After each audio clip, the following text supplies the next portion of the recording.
Very happy to be here today with David Pepper, the Democratic strategist from Ohio expert on state houses and laboratories of autocracy and democracy, as it were. And today, David, just thanks for doing this every week. This is just one of the highlights of our week here. It's so good to have you. Thank you. It's always good to be with you as well. It gets me going. It gets me forcing myself to think through really important topics so that I can present to everybody. So thanks for having me. Well, look, you kind of set that one up for me because yesterday you did the whiteboard from the home office on the gerrymander and J6? Yeah, a couple days ago. Yeah. It was I watched it. Well, I watched it yesterday. And guys, if you haven't subscribed to David's Substack, you really should. Perspectives. But he a couple days ago you do these whiteboard presentations, and they're just so good, and the messaging and the communication, the storytelling is just it's so needed in this space. And the other day when you did yours on basically why gerrymandering is kind of the new January 6th, Yeah. that was really mind blowing for me. I had never thought of it in those terms. Can you kind of just talk about that as people Yeah. come in? So it's funny. I mean, I've been against gerrymandering for years. It's why I wrote my books. Nobody should do it. But I think we've gotten so accustomed to gerrymandering that we have the current Texas situation, at least until recently, in our mind as if it's gerrymandering like all the other gerrymandering. Right. And so I think that's blinding us to how much worse what they're doing is right now than even a 2020-21 decade gerrymandering. And what really, I was going to bed. Sometimes I think of things when I'm working out, and sometimes when I'm putting my kids to bed. And it was J.D. Vance's trip to Indiana, where he was shaking down the governor and shaking down the state reps and saying to them, I want you to gerrymander to get rid of the 2 Democratic seats in Indiana. That's when I thought, oh my God, this is just what Trump did between November of 2020 and January 6th. Find the 4 or 5 states that can basically preserve power in an election that in that case they lost, and in this case they think they'll lose. Yep. And rig the system in the 2020-21 example after the election, in this case before the election, so they avert the election loss that will knock them out of power. It's literally the same drill. Now, I'm going to use my whiteboard real quick if this works. Can you see it? Let me move it over here. Let me shift. Yeah, I'll shift over. Excellent. So, by the way, this is a world premiere. A live whiteboard. A live whiteboard. See it? So in 2020, it was what? Go to Michigan, right? It was call the Pennsylvania legislators. Can you see all this? It was call the Georgia Secretary of State. It was shake down the Arizona governor. Those were the target states to get the electoral college numbers changed to win. So they were. I remember I called my book "Laboratories of Autocracy." Donald Trump has figured out that these state houses are the way you can suppress democracy and win elections. In this case, you actually lost. So in 2020, it was go to these state houses to get the exact electoral college votes you needed to win. Well, 4 years later or 5 years later, what are they doing?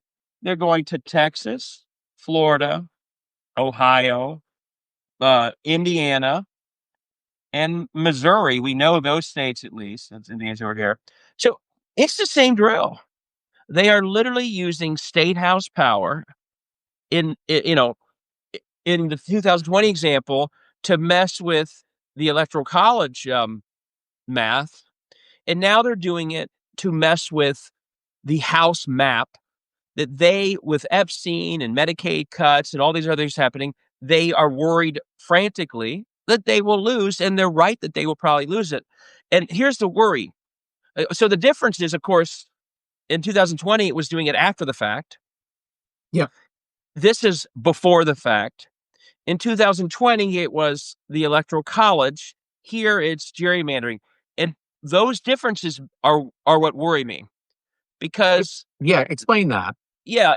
In 2020, they were asking people to change the results after the fact.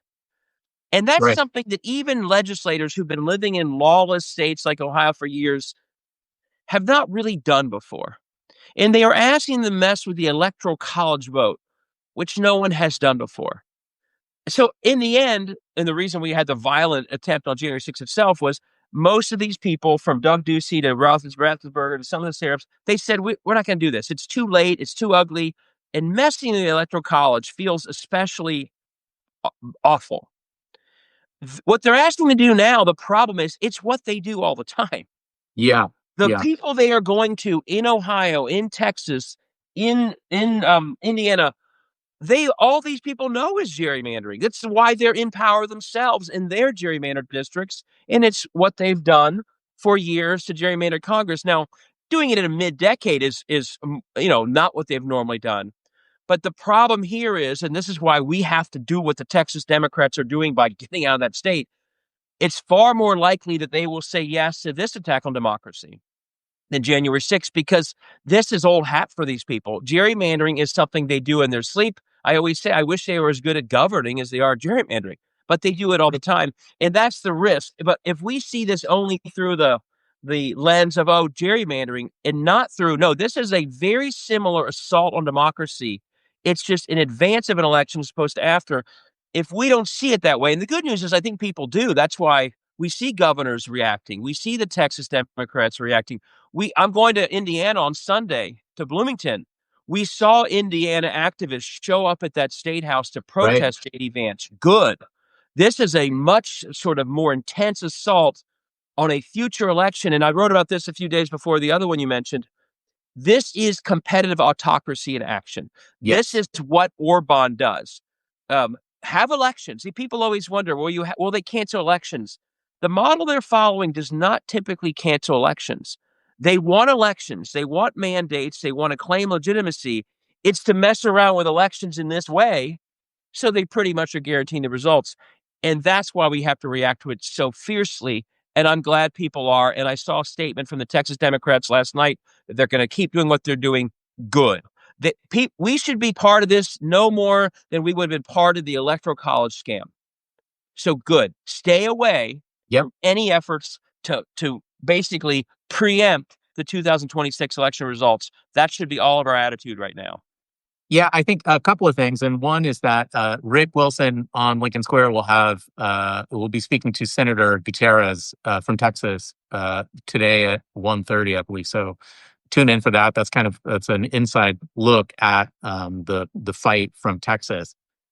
But it strikes me there's a couple of things that I want to sort of simplify here. And we say gerrymandering, and we look at the map, and it can spiral out of control in its complexity. But it boils down to this, right? And I'd love to hear you talk about this. There could be 80% of the electorate voting Democrat, but we get 80% Republican electeds.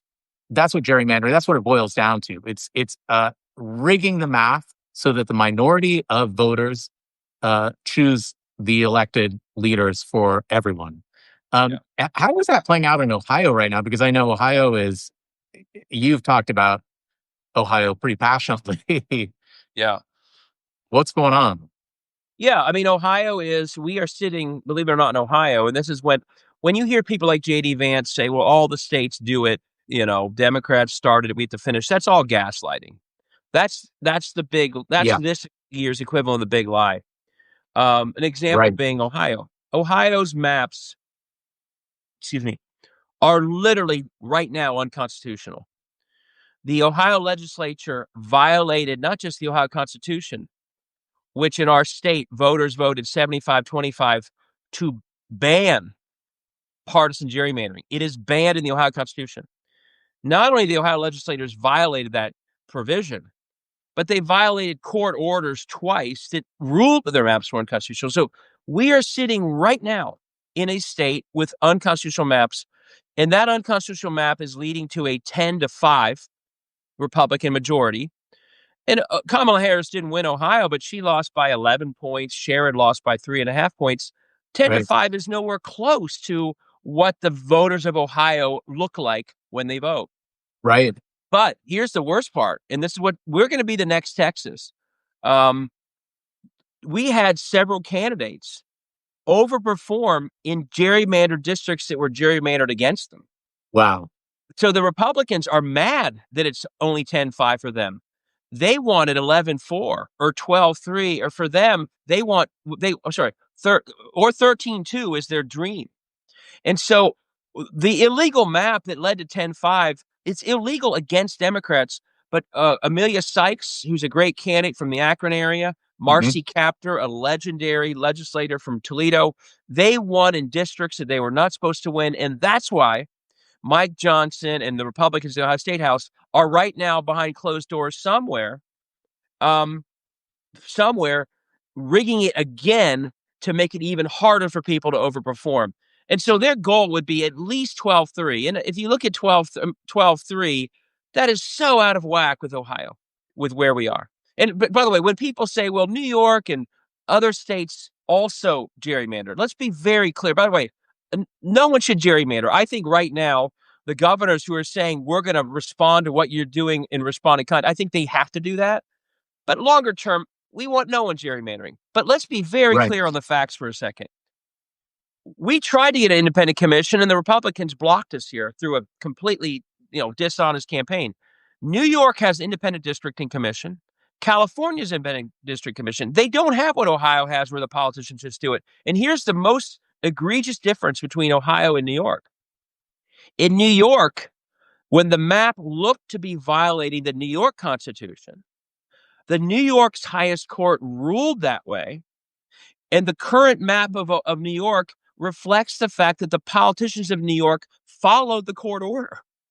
They actually followed the law in New York when the court said, your map's not legal. What in a concept. Ohio, we broke the current politicians in Ohio violated the court orders. So in Ohio, we have a map that is literally illegal.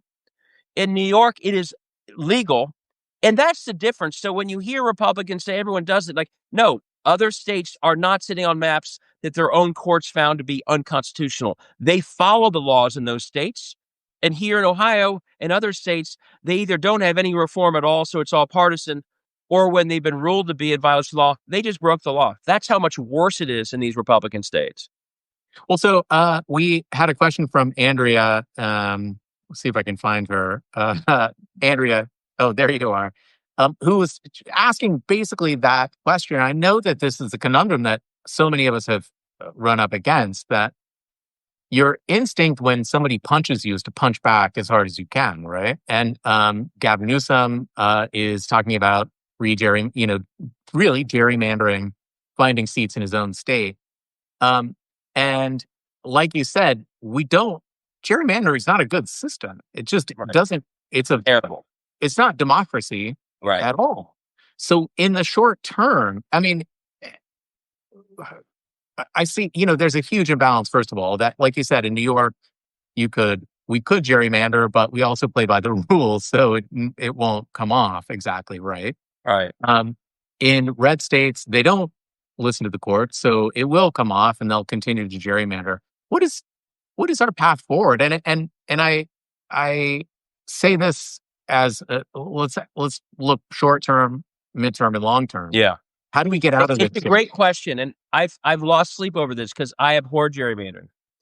But once you see what this is, which this is not just gerrymandering. This is a January 6th style attempt to literally undo a future election loss they are worried about. You cannot sit by and let that happen. And so I think, to the extent that Gavin Newsom and others are saying, if you go there, we're going to negate what you're doing. We don't like it, but we will negate it. I don't think there's any other choice. And my hope is the credible threat keeps it from happening. Because if Texas realizes, well, we can do all this and it's not going to matter, in fact, it may be worse for us, I think we have to respond that way. But I also think we have to be very clear that our North Star remains no one should gerrymander. And that's why I like that Gavin Newsom is saying, I'm only going to do this if they do it. It's a trigger. It's not automatic. My hope is there's also a reverse trigger, that if they pull back, we pull back. I think we should also, right now, people have asked in the questions, is there a federal law? We tried to pass a federal law. Every Democrat voted for it.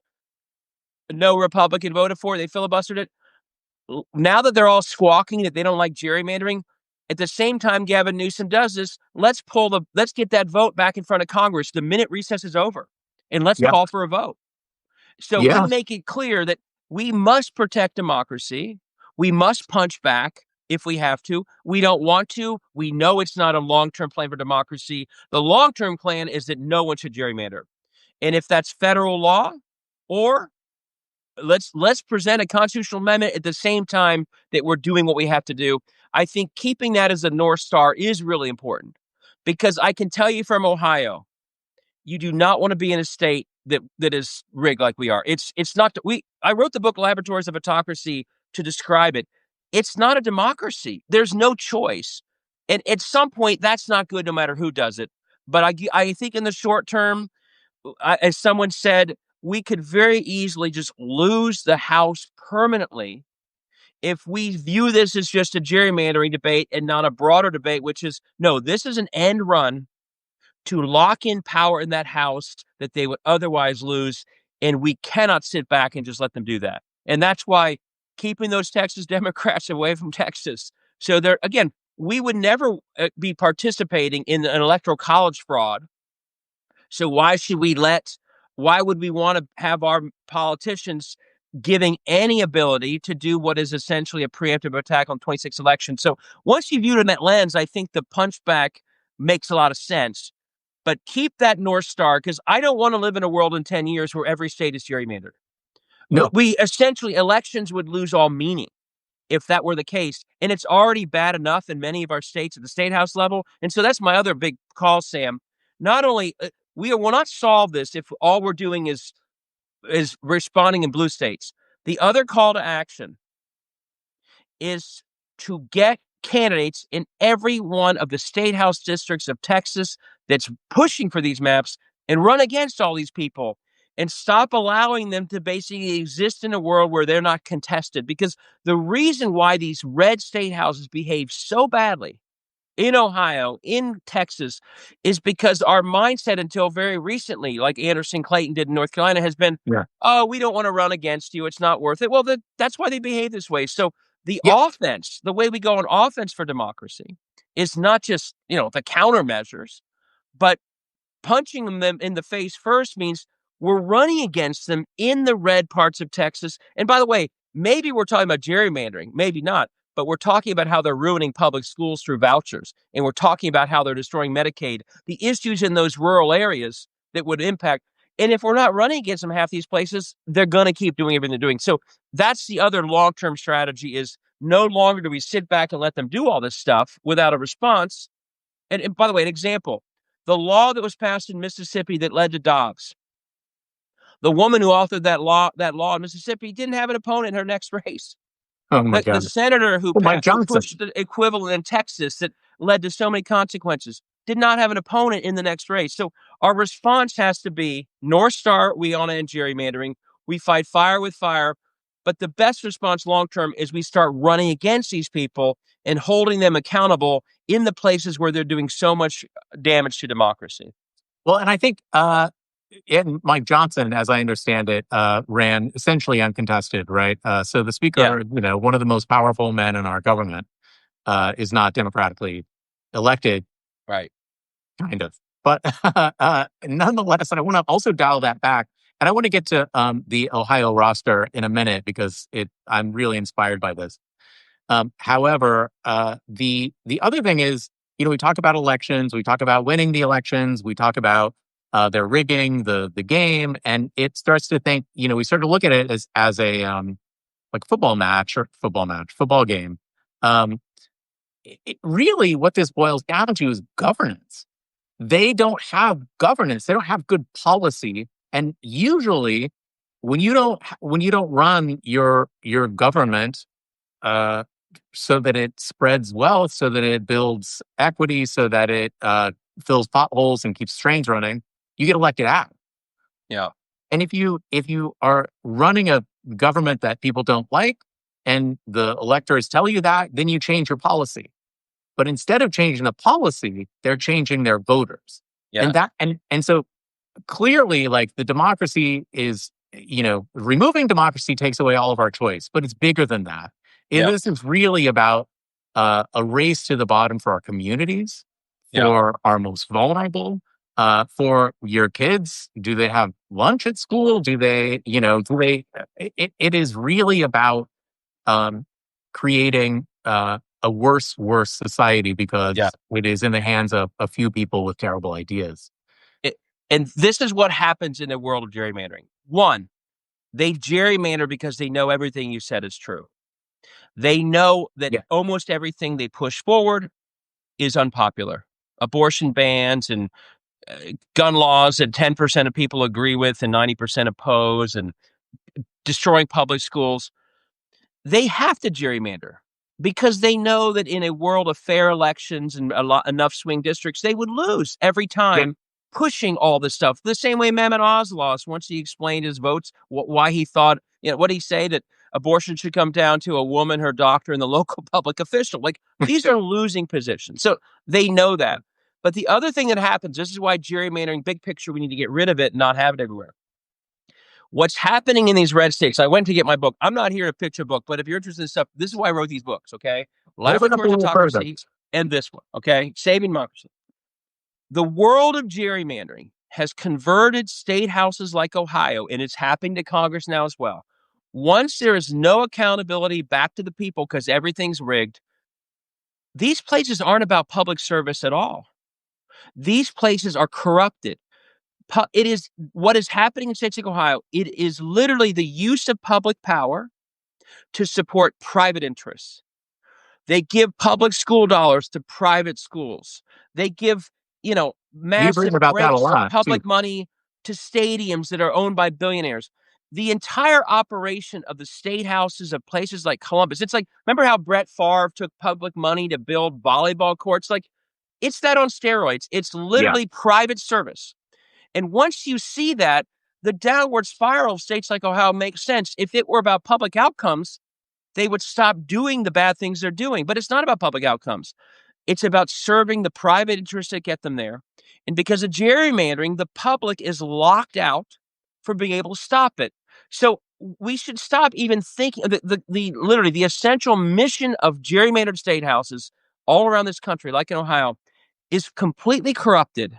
And they are essentially, as I said earlier, they are about using public power that they have achieved through gerrymandered districts to give as much of that power, regulatory or public assets, to private interests who then reward them by keeping them in those positions. Once you see that, you realize why so many states are struggling. They're not about the common good, and the people are No. locked out of being able to hold them accountable, so they can't stop the downward spiral. That's the problem. And until we start running everywhere in the state houses, we will never stop that downward spiral. No, and I think that this is, a thing I talk about a lot is that we can't just focus on tearing down MAGA. We have to we have to dream, we have to remember that we are participants in the world that we create. We want to envision the world that we want to live in and then go for that. The gerrymander removes our ability to dream and to enact those dreams, right? That's what it comes down to. It's really horrifying. I want to turn then to some hope because Ohio, Sherrod Brown's getting back in. You've got a couple of amazing candidates coming up. How are you feeling? So I feel good, as well as you could feel in Ohio. And I know some will say, well, we've heard this before, but I think we have the makings for the best ticket we've had in Ohio since the year 2006, which is also the last time we flipped Ohio. It was the last time we had the election in the second midterm of an unpopular president, which 26 is. We have a wonderful candidate for governor running against, I think, a very flawed candidate for governor. Vivek Ramaswamy may have billions, but in many ways, he's already showing the makings of sort of the Herschel Walker, Mehmet Oz lane of the Republican Party. Like, very extreme, makes mistakes all the time, literally moved his business from Ohio to Texas a month before announcing, running Oh bizarre my goodness. billboards in New York City, times, like bizarre stuff. Our candidate named Dr. Amy Acton, a poll recently showed she has, this is amazing actually, in a poll where voters voted for Trump by plus 13, the Democratic governor candidate has the highest job approval rating in the state of Ohio of any figure, plus 10, not even close. She was the person Whoa. who led the response during the pandemic, standing next to the Republican governor and kept people safe and saved lives. And she's respected for that. She's already tied with Vivek, although he's very well known. But it's because she's so well respected. And it's because Vivek's negatives, although he's never had anyone run against him, it's as if someone spent $100 million saying bad things about him. His negatives are in the 40s. Right. His very negatives are in the high 30s. This is him doing it all on his own. This is just him talking, apparently, and turning people off. So that's our governor candidate. And she appeals to the very part of the state that's growing for Democrats, which is suburban women moving our way. Right. Now, Sherrod Brown looks to be, it hasn't been confirmed yet, but looks to be running against John Husted. Sherrod overperformed by 8 points in 2024 against a Wow. candidate who has a lot of issues. He's voting for all the Trump stuff. He has a lot of issues back in Ohio. So you put together Sherrod Brown and Amy Acton, and I think the two of them, very respected, uh, have a broad coalition beyond party, and against two pretty flawed candidates. Now, my attitude, as I just described, is go for it, recruit the rest of the ticket, get a candidate running every district in Ohio against all the things we've talked about. And all of a sudden, I think we have the best chance to flip Ohio that we've had since 2006 when we did flip it. So it's a great team. I think they're very complementary, and obviously, I'm hoping it happens and that all comes about. Run everywhere has been kind of a theme of our conversation today. We need to attack everywhere, and do you think that's possible? I do. I not only do I think it's possible, I look at my good friend Anderson Clayton in North Carolina, Yep. who did it. In the book, I have a chart, but somewhere between 30 or 40% of the North Carolina districts, Republican districts, were uncontested in 2022. So think about how hard that is to run if you're having to cover for all these areas where you don't even have a candidate, let alone it suppresses turnout, means you're not on message. Anderson Clayton recruited in all but 2 districts only 2 years later. And there's a lot of good that comes with that. You've got rural candidates focusing on the issues. Win or lose, their run is a public service. It's incredibly valuable. But Yes. they're also knocking on doors. And obviously, North Carolina had one of the best years in America in 24, including a 700 vote win for Allison Riggs that I don't think would have happened if you had had 40 uncontested districts as opposed to 2. Oh no. So you're seeing some shift in mindset that it's no longer acceptable. It cannot be business as usual to allow all these places to be uncontested. One other thing, by the way, that why I'm confident, and I'm proud of this, I've worked with some great people to start something in Ohio called Blue Ohio. If you're interested in the model, look it up. For those watching, blueohio.org. We also have an equivalent of this in Missouri.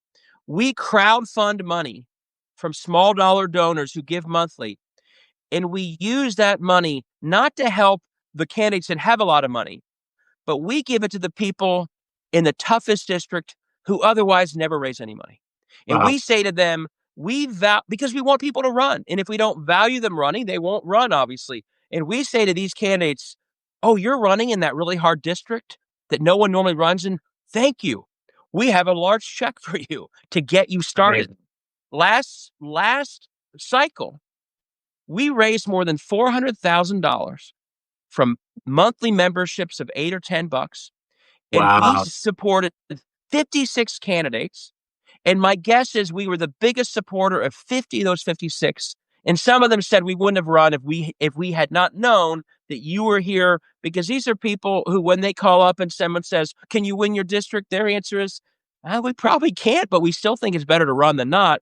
We're here to help them when they're often turned away by others. So that's just an example that our mindset has That's to be, amazing. we must value runs, not just in the swinging areas, but in areas where we too often otherwise leave people uncontested with no accountability, which is where most of the damage to this country's democracy is happening. It's in the red districts of states like Ohio where they feel no accountability. To interrupt that cycle, we need things like Blue Ohio to start saying, and by the way, a Run for Something's doing this, Contest Every Race is doing this, Anderson Clayton is doing this. We need a mindset shift that we place massive value on candidates taking on these very tough races, as opposed to saying to them, it's a waste of time and money. We're not going to help you, which is why so many of these races are uncontested. Well, I think there's a couple of things to that as well, and that is one, if Stuart Stevens always says he would rather work for a client who's lost, because it tempers you and you understand the long game, among other reasons. Uh, but I think that running against anyone at least injects new ideas into the race. And the thing about a district is it doesn't end at its borders, right? Our Right. communities extend beyond these imaginary, often gerrymandered lines. So any message that a candidate in a district where they know they're going to lose, if they're making a message, that message is also getting out beyond those borders of that district. So it does have this sort of push on effect in the surrounding communities and in the state. Yeah. Well, let me say on that. It is public service in an age where democracy is sinking because there are too many uncontested races. The run itself is public service and should be Yes. treated as public service. Not you're lifting turnout because you're knocking on doors that otherwise aren't talked to. But think about messaging. If you're not running, first of all, no one even knows what the state house is doing. That's one of the problems, and that only makes that worse. There's no transparency. But you also are letting them dominate message. So they can blame in Texas, they'll blame the fact that their rural public schools are suffering on the border and not on the fact that Greg Abbott and the state house are giving out vouchers to private schools 200 miles away. If you're Yeah. not running, you can't explain that. And so, or Medicaid cuts. I mean, they will say whatever they can say. If you're not there to correct them, then the false information dominates every district that we're not running in. So the run itself, and by the way, there will be wins too. In a year like 26, you look around the country, there will be surprise wins. But even in losing, and has to be our mindset, running itself in these districts is, blue Missouri is the Missouri equivalent, folks. Even in losing, these candidates should be treated as massive public servants, heroes for democracy, because they're giving voters a choice. They're getting a message out that otherwise wouldn't hear it. And every door they knock, again, every single North Carolina Democrat who ran in 2024 who didn't win, but they ran tough districts, were a part of Allison Riggs' victory. She probably would not have Yeah. won if they had not been running. So if this is a team sport, they were part of the winning team, even if their own race. They didn't win the election, but they certainly made a difference in some big wins, above and maybe sometimes locally as well. I think, I watch a lot of college basketball, and, sometimes you just can't field a team. You don't have, Yeah. you got six guys and they're each playing 38 minutes a game, and you can't, the Democrats don't have that problem. We think they do. We think it's an impossibility to run everywhere, but it's not. There's more of us than there are of them. Yeah. That's Yeah. just a fact. And I know money and nerve is always a factor and all of that, but I love these orgs. What are the next states? Where are we going to go next? Yeah. And the attitude is, again, one of the things that's frustrated me, I wrote about this. We have these massive rallies in red districts. Okay. And we have like federal political stars who show up and give a great speech. And we quickly put them on the list of exciting people who maybe would run in the primary for president in 2028. Yeah. And my message at those rallies, especially in red areas, is fine, let them run for president. But that's not the important point. The important point is someone in that crowd of thousands that you generated should be the candidate for state house in the next election. This is Yeah. a recruiting opportunity. And everyone else in that crowd should be told right away that the best thing they can do next is not dream about who's running for president. It's helping that candidate in your crowd when they run for state rep, having just as big a crowd for them to go win that election. So we have to have a mindset shift that it's the nearer term opportunity to save democracy is not some far away presidential race or far away swing Senate race.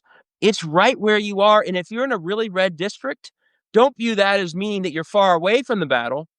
You're right where most of the damage is happening, often because of no accountability. So you have the power to do something about it right where you are. And that has to be our mindset. And when you talk about short, medium, long, that's the long-term mindset shift that if we take, we can go on offense in these states and not just playing defense. David, no one communicates that better than you. That you've been, I've seen in the chat, somebody said earlier, finally, David isn't just screaming into the void anymore. Yeah. uh, but it does feel like you've been sounding this alarm on gerrymandering specifically, and also the impact of state houses specifically for years. So Yeah. I really, really appreciate that. And I've kept you a long time. I want to just say thank you to the audience. You guys are, um, man, if you would have told me 5 years ago that we could be having these conversations, David, that are really fun, highlight of my day, and people would come and watch and comment and take part and engage in all of this, I would have thought you were crazy. But I am so delighted by this, by the chat and by Thank our followers. And if you aren't subscribed to Pep Perspectives, you really ought to go check that out. It is among my first reads every day. It's Heather Cox Richardson, Dave Pepper. They're Wow. all All over. right. Yeah. Hey Sam, real quick, Yeah. people are asking, I will if you do subscribe to me, and please do, I will include links. People are saying, what's Blue Ohio? What's Blue Missouri? I'll include links to their websites and the overarching organization that supports them so that people can learn more about them, because I really do think they are best practices in terms of crowdfunding support to these tough races. So I'll include that in my Substack as I send this video out for those who are interested. Yeah. And we'll do the same. I really I want that to be in more states. Yeah. Like, that would be incredible. It's such a no brainer. It feels like the Yeah. most obvious thing. Also, guys, in the chat, I have to choose my winners and losers for next week. It's a column I do every Monday, but I have to write it on Friday. So I'm looking for your assistance. Go to the Lincoln Square chat, and I think which is for paid subscribers, perhaps. But give me your ideas. I need to know who's the winner this week and who's the loser. All right, David. Thank you. I've kept you Great. long enough. I Great, really great appreciate it. conversation. Thanks, Great. everybody. Appreciate it. See you next week. Bye bye. Bye.